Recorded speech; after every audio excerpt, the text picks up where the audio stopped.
Okay, good. Do I have your attention? Fantastic. Hey, just a little heads up. All of my videos you see do contain a lot of yapping. If you don't like that, go watch the original creator.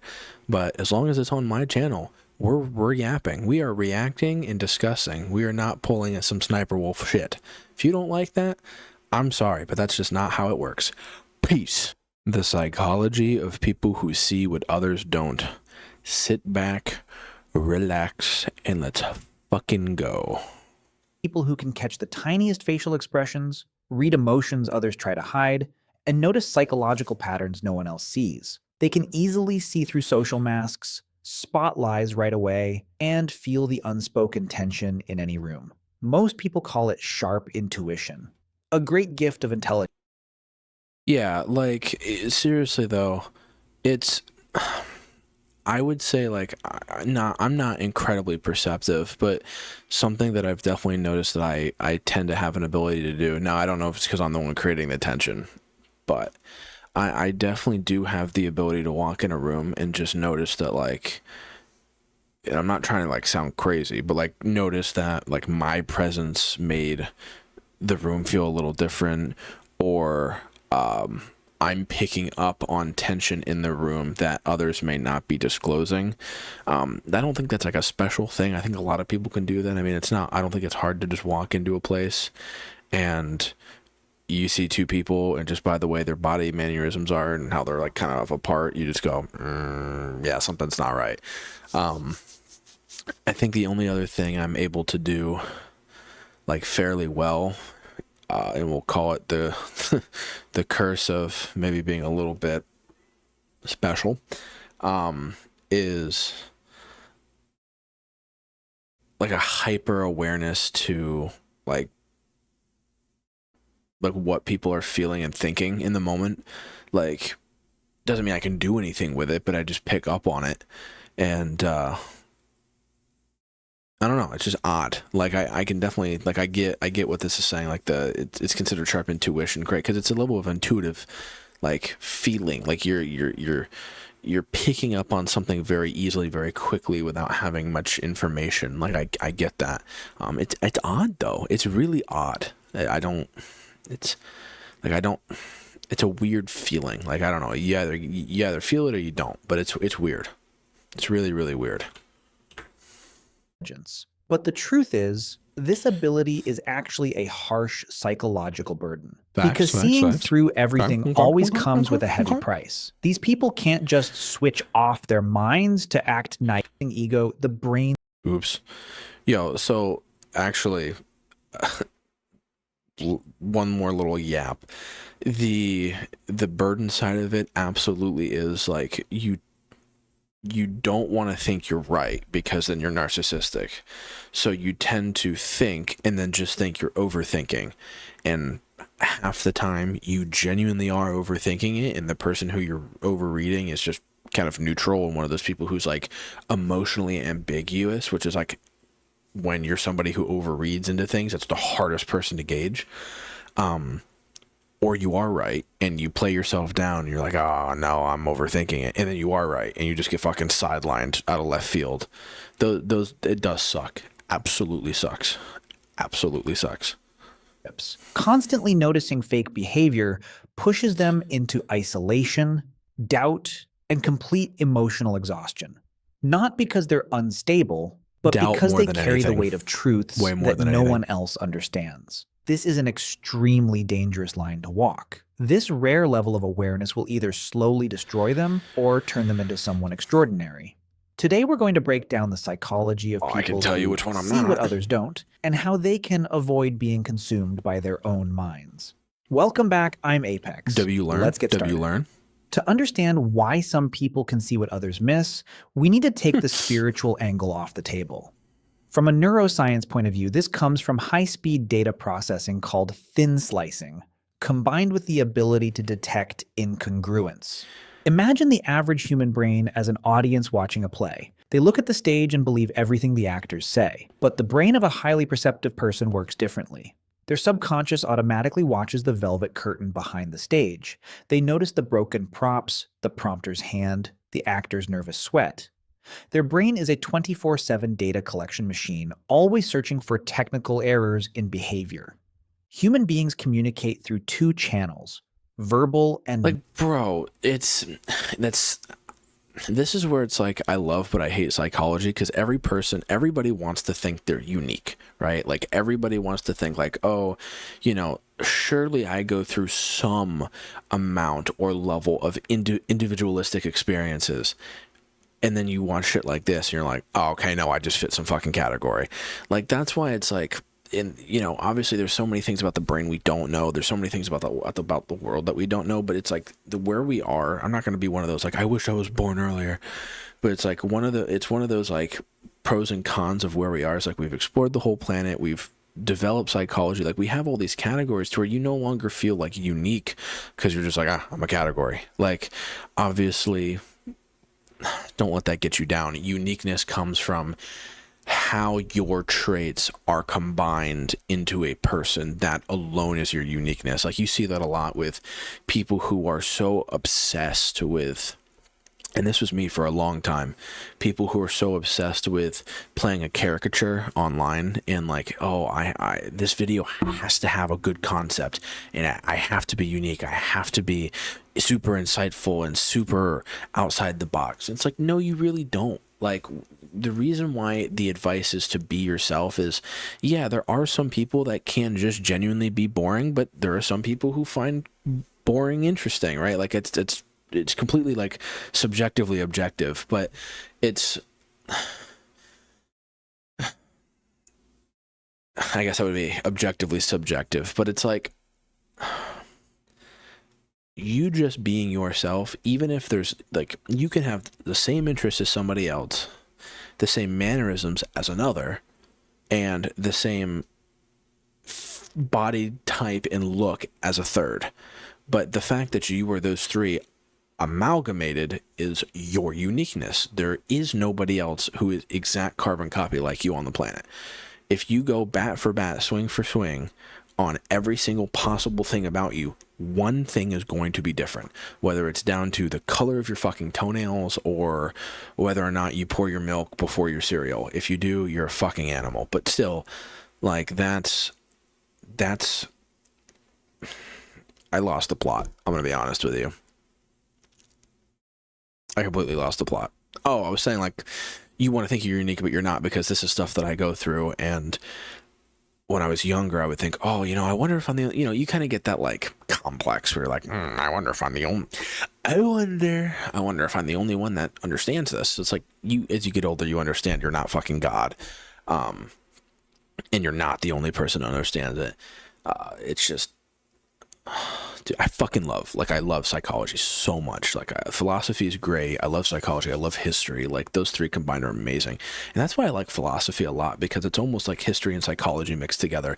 It's the understanding of history with advanced psychology concepts, and then putting that into a form that is understandable by the masses. Like, that's how I interpret a lot of modern philosophy. But anyway, psychology wise, love psychology. This is the shit that I love. Fantastic, amazing, wonderful, awesome, everything above.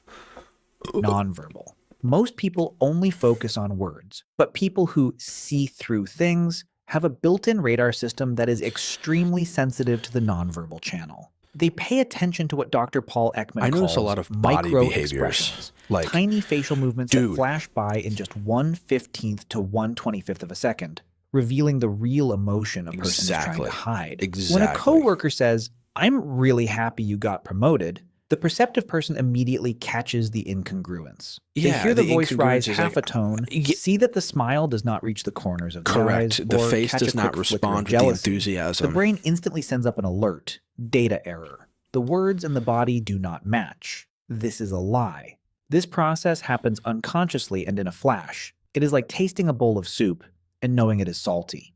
They do not need to overthink it. The tongue simply reports the truth. But the scariest part is not seeing the lie. Super quick. You'll be able, like, a little experiment you can do. There are, for people, because like I said, I'm not special. There's plenty of people who can do this too, but there are going to be people who can't. if you are somebody that has a hard time noticing these micro expressions and these like incongruences in the way people talk and act, the easiest way to, I should say, the easiest ones to notice and pick up on are the introductory like expressions. I forget where I heard this, and it was something I heard a while ago, and it was something I had noticed, so I'm kind of glad I heard it. If you want to know, now keep in mind there are a lot of factors that go into this. You don't want to overread, and this is where the problem of overreading gets into. You don't want to take everything personal, but it's good food for thought. If you want to have some kind of idea if somebody who you think is neutral, how they really feel about you, is you walk up when they don't know you're there and they can't see you, and you get their attention and do it in like an off angle. So like not behind them, like here, just out of the range of where they can't see you in their peripheral, but you can see the side of their face, and just tap on their shoulder. Or, I mean, again, that could be triggering, like, whatever, but just do something in a way that's fairly neutral to get their attention, so that removes that variable. And their immediate half-second reaction, just knowing it's you, is typically what they think about you. Someone taps me on my shoulder, I go, hey, like, you'll see the corner crick, you'll see me shake. Like, that's more of a played up example for the camera, and you have to be really attentive to see these. It could be as simple as a minor like eyelid stutter.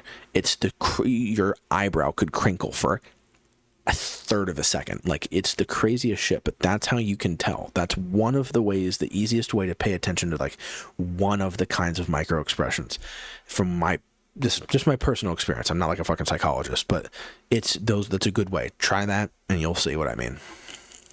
It's wild. It is seeing the reason behind it. When pattern recognition combines with theory of mind, they strip away the mask and see the other person's insecurity and fear. They look at a boss who is yelling and see a child terrified of losing control. They look at someone who keeps bragging and see a pit of insecurity craving validation. That may sound like a huge advantage in communication. But in reality, not at all. Seeing through people often pushes them into 3 exhausting psychological traps. If you call them out on that shit, like you try to be the fucking mentalist, if you call them out on it in the moment, then they'll, if it's something they're really protective about and it's something they're insecure about, they'll just call you wrong, and then you look like a fucking psycho. Trap 1, becoming the accidental villain. In Greek mythology, there was a prophetess named Cassandra. Apollo gave her a wonderful gift, the ability to see the future and know the truth. But that gift came with a cruel curse. No one would ever believe what she said. Cassandra always saw disaster before it arrived. She screamed warnings, but people only saw her as crazy, negative, and disruptive. People with these see-through eyes in modern life are the Cassandras of social relationships. The truth is, human society is built on polite lies and masks. We need masks to survive, to keep work running smoothly, to keep families peaceful. Yeah. Everyone silently agrees to take part in a shared performance. I suck with it. I hate appeasement. And then they show up. I can't stand it. The people who refuse to wear sunglasses. The ones carrying a giant spotlight and shining it straight into the dark, moldy corners everyone is trying to I try not to do this, but let's look at what happens in a dating situation. They meet someone on a dating app. From the very first coffee date, the other person shows up polished and charming, talking nonstop about billion-dollar projects, luxury trips, and acting like the perfect gentleman blew or all their dream money on partner. Kalshi. A normal guy or girl might be overwhelmed, fall into admiration, and believe they have met fate. But not them. Their radar has already scanned the other person's whole psychological structure within 15 minutes. They realize that overconfidence is actually a form of overcompensation. They notice the constant eye movements checking for reactions, proving that the person is performing, not living naturally. One. They recognize that rushed enthusiasm as a hidden manipulation script. When they tell their friends this person feels way too fake, their friends look at them like they are paranoid and ruining their own happiness. Okay. You're too picky. That's a great example, because like you see, it's become more of a trend now where you'll see like these shorts or these reels or TikToks where it's like when you're that one person who can pick up things on somebody that others can't or whatever, and it's like I think it is you finally meet the person everyone said great things about, and you're just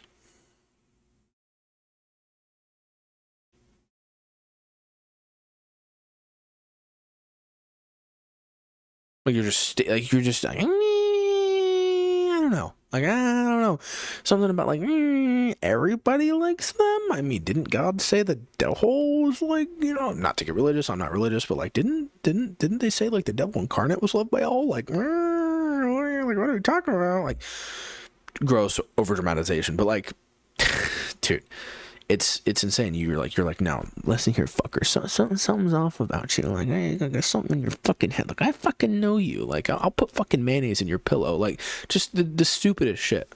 Sorry, that was stupid.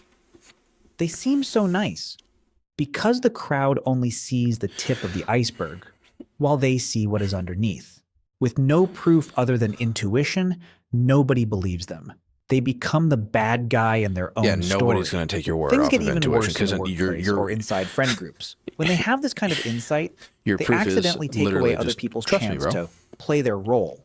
When one coworker keeps complaining and acting like a victim of a cruel boss to win sympathy from the whole office, everyone comforts them. But the person with sharp perception knows the truth. They know this coworker is actually missing deadlines, working irresponsibly, and using tears to manipulate public opinion. They do not comfort them. Sometimes they just let out one simple, realistic comment. Honestly, if you had managed your time better on this project, your boss probably would not have said that. And boom, the whole mood changes instantly. That coworker turns on them with sharp hatred. Yeah. Why? In psychoanalysis, this is called projection and ego defense. Yeah, and then they when hit the them with true the, well, nature you don't a care person is about trying me? to hide gets You're exposed, they defending go what they through said? intense shame and humiliation. To protect a collapsing They'd ego, be like, the brain "No." strikes back. They do not admit the truth. Instead, they turn the perceptive Yeah, it's person deflection. into the villain. They start Well, you're saying just that like person them. is cold, arrogant, judgmental, and lacking empathy. As we can see, truth is expensive. When these people see through others, they do not earn respect. They create fear. They make other people feel psychologically naked. And by survival instinct, human beings always want to destroy the person who holds their secrets. Little by little, people with this ability learn a cruel rule. Their clarity makes others uncomfortable. So they choose silence. They smile and nod. They pretend not to know. But that silence creates a huge empty space in the soul and Because you pushes almost them feel like you into have an to even say it, right? scarier Because it's trap. like, Trap you 2. don't have to, The but it's like reading people obsession and overthinking. yeah, the overthinking. When they can't trust what others say, they start trusting only their own analysis. That's fucking This is when dangerous, observation stops being a helpful tool and turns into a toxic risk control mechanism. Let's call this the detective trap. Because these people are so used to spotting lies behind smiles, they begin to assume that everything has a hidden meaning. Yeah, that's Nothing feels as simple as it looks. They lose their innocence in I did relationships. that a lot when I was younger. A I'm compliment over it from a a little bit partner now, is but never just a compliment. It feels like a I think setup now it's for more a just future like favor. a lack of A self-confidence gift from a rather lover than is not seen as overthinking. romance. Their brain immediately asks, what is he feeling guilty about? A reply that comes 30 minutes late is not because the other person is busy. It becomes a sign of distance, a loss of priority, the beginning of the end. Yeah. They trap themselves in a loop of constant high alert. What is the real purpose of this vigilance? To never get hurt. They stay in this loop to protect themselves. They believe that if they can predict every betrayal, they won't feel pain when it happens. Their sensitivity turns into psychological armor. But this armor is too heavy, and it blocks all real emotions. By constantly analyzing and guessing, they fall into a dangerous thinking error called confirmation bias. When they believe someone is hiding something, their brain filters all in. And then you get to the problem where it's like you almost do get like a little psychopathic because you start to do like the like it's like a relevance fallacy where it's like anytime someone's lied to me, they've done it with a smile, which means all smiles must be lies, right? I forget the fallacy. I don't know if it's tu quoque. I don't fucking, who cares? But it's like, you start to get into the point where it's like, you think that, and you think that, you think that, you think that, you think that, you think that you're like, everyone who smiles at me is lying. Everyone who smiles, because every time it's happened, it's been this. And that's just not the case. But what happens is you do that 8, 9, 10 times, nothing comes out of the other 9. So technically it's a neutral outcome, and then the one time someone is lying, you're like, I knew it, I fucking knew it, I fucking knew it, and you just start going off, and it's not good. Like it takes a lot of effort to get out of that mindset. It's so horrible to be stuck in that mindset. It's terrible. I can tell you, I couldn't stand it. Like I still feel it a little bit now. Like I still deal with that from time to time, and I have to like catch myself. And sometimes I don't catch myself, and then I've burned bridges doing that. Like I've absolutely just ruined like work relationships. I've ruined potential like promotions because I've just been angry at people. Like as I've gotten older, it's gotten way better, but it fucking sucks. It's horrible. It's genuinely awful. Information to prove that belief is right and ignores anything that says otherwise. They see their partner's tired eyes after a long day and instantly interpret it as, she's getting bored of me. They stop trusting the present because they are busy living inside 10 worst-case scenarios of the future. They win every mental game. They expose every mask. They never get fooled. But the price is they can never relax. Innocence, unconditional trust, the peace of resting your head on someone's shoulder without overthinking, those become luxuries. They are like someone with extremely sensitive hearing, able to hear the cracks in a building before it collapses. It helps them survive, but it takes away their ability to enjoy music because every sound is analyzed as a threat. And the exhaustion does not just come from overthinking. It's analyzed as a threat, it's analyzed as a cover. Like I can't hear the cracks if there's music, so I can't be around music. Like I can't enjoy myself because I'm letting my guard down. Becoming an emotional dumping ground.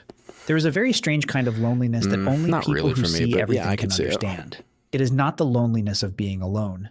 It is the loneliness of standing in a crowd, watching a tragedy unfold, and not being able to say a word. They attend a close friend's wedding. Everyone is cheering and celebrating. But through the groom's glance at the bridesmaid or the bride's forced smile hiding anxiety, they know the marriage is built on sand. They see the collapse at the very moment of celebration, yet they still raise a glass and say, wishing you a lifetime of happiness. It feels like knowing the Titanic is about to sink while standing in first class, watching everyone dance. They cannot warn anyone because no one would believe them, and they would ruin the moment.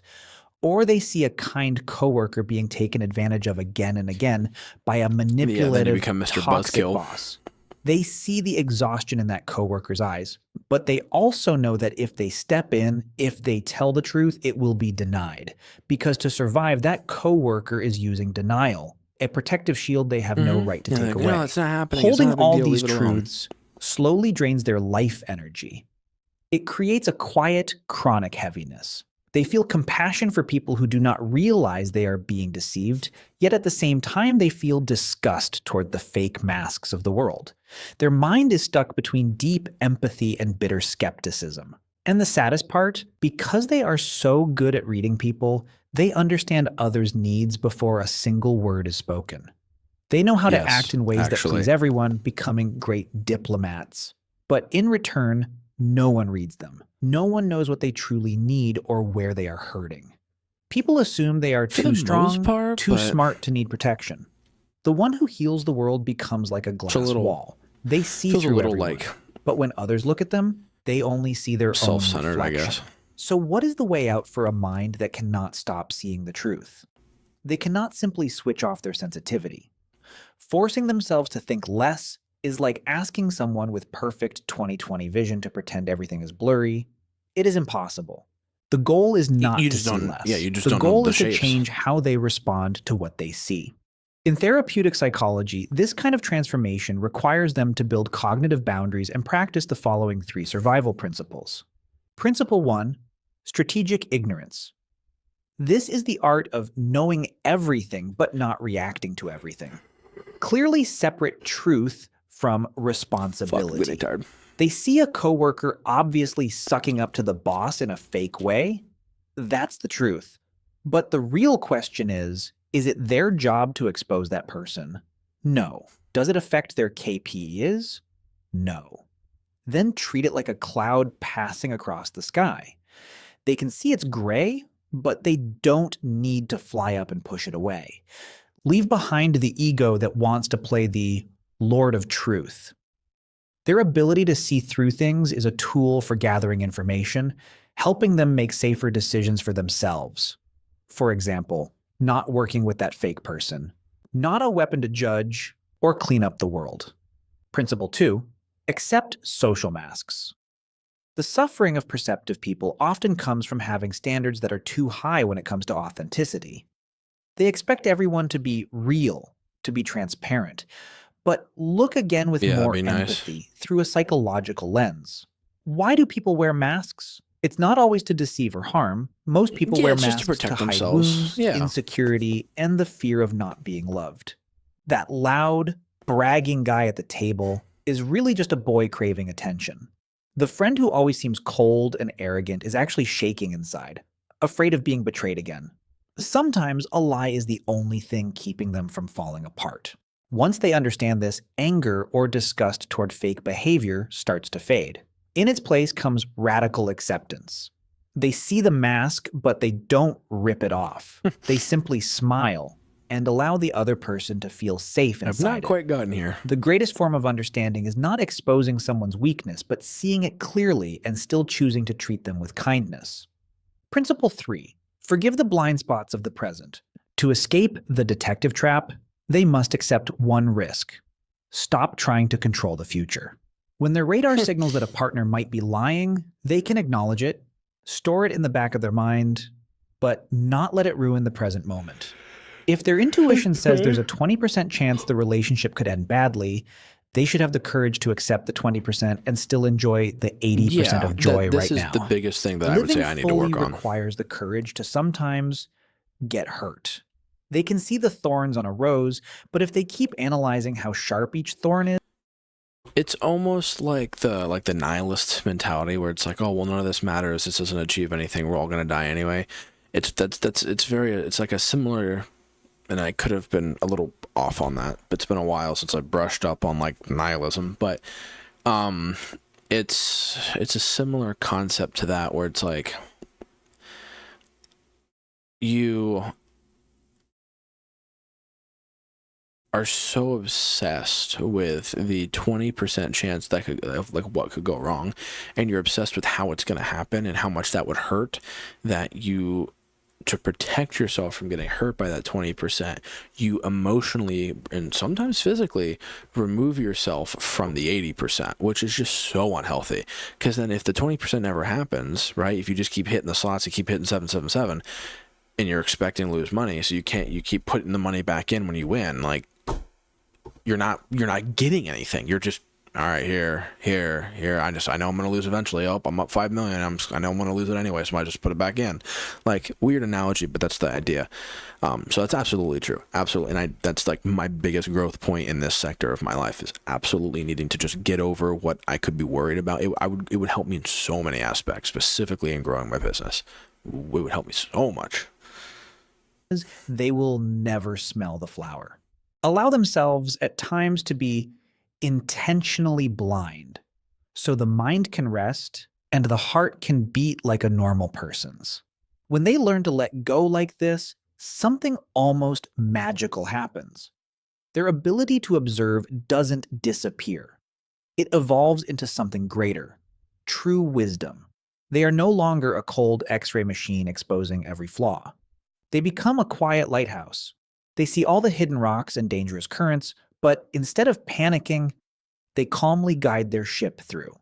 This level of perception is a brutal gift, but also the most beautiful one, if they learn how to master it.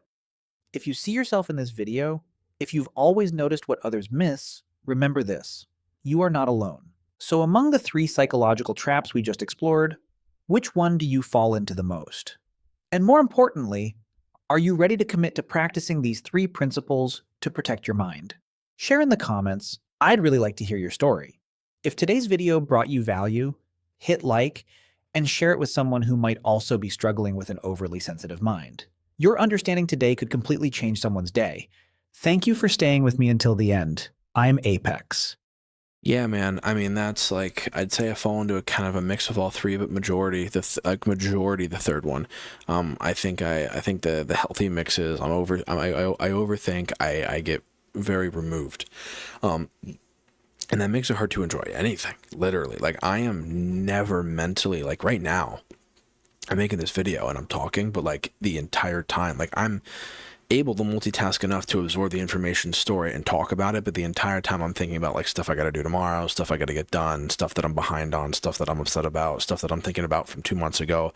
Like it's all just swirling around like a fucking SpaghettiO soup. It's, and a different letter comes up at it each time, you know? So it's like, that's the hardest part. I mean, that is absolutely the hardest part. But yeah, dude, fucking absolutely phenomenal video. I mean, that was one of the best ones I've watched yet. I mean, that's absolutely fantastic. If you enjoyed it, please, I will link it down in the description. Go like and subscribe to the original channel, and please like and subscribe if you want to make this little Neanderthal happy. But yeah, dude, that's about it, man. I appreciate you guys.